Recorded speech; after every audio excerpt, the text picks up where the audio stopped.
নমস্কার, জয়ার জগৎ সংসারে সকলকে স্বাগত। রায় পরিবারের কয়েকশো বছরের প্রথা মতো মা লক্ষ্মীকে নতুন ধান দিয়ে পৌষ মাসে পঞ্জিকা দেখে এই দিনটিতে এইভাবে পাতা হয়।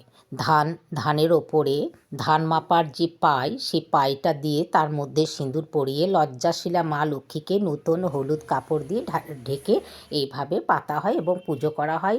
মিষ্টি, বাতাসা, মুরগি, চিড়ে, আতপ চাল বা নানা রকমের ফল মূল দিয়ে নৈবেদ্য সাজিয়ে মায়ের পুজো হয়। এখানে খিচুড়ি প্রসাদ ভোগ হয় না, তবে খিচুড়ি খেতে হয়।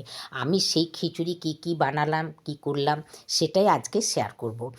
তো আমাদের রায় পরিবারের এই পুজো, আমাদের যেহেতু কুলদেবী মা সিংহবাহিনী, সেই সিংহবাহিনীর পুজোর সময়তেও এই লক্ষ্মী পুজো হয়। সেটাও পরে কিভাবে হয় আমি অবশ্যই চেষ্টা করব শেয়ার করতে। তো চলুন দেখা যাক আমি আজকে খিচুড়ির সাথে কি আমি বানালাম। আমি হাঁড়িতে করে খিচুড়ি করলাম, নিরামিষ খিচুড়ি, নানা রকমের শীতকালের সবজি এই সময় পাওয়া যায়, তাই তো সেগুলো দিয়েই আমি খিচুড়ি বানালাম।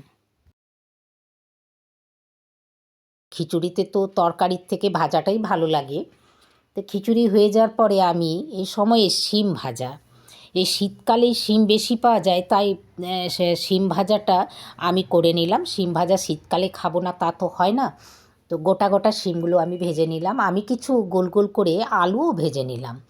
খিচুড়ির সাথে আলু ভাজা খুব ভালো লাগবে, তো আমি আলু ভেজে নিলাম।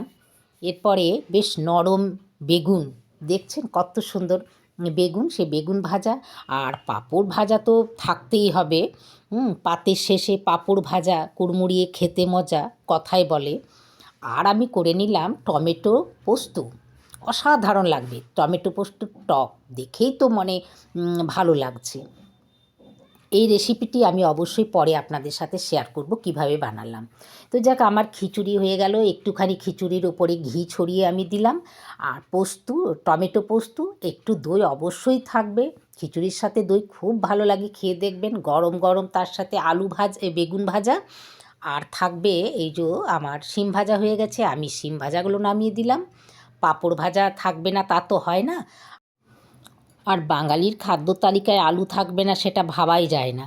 তাহলে এই হলো আজকের লক্ষ্মী পুজোর খাওয়া দাওয়া।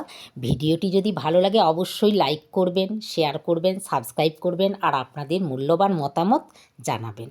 নমস্কার।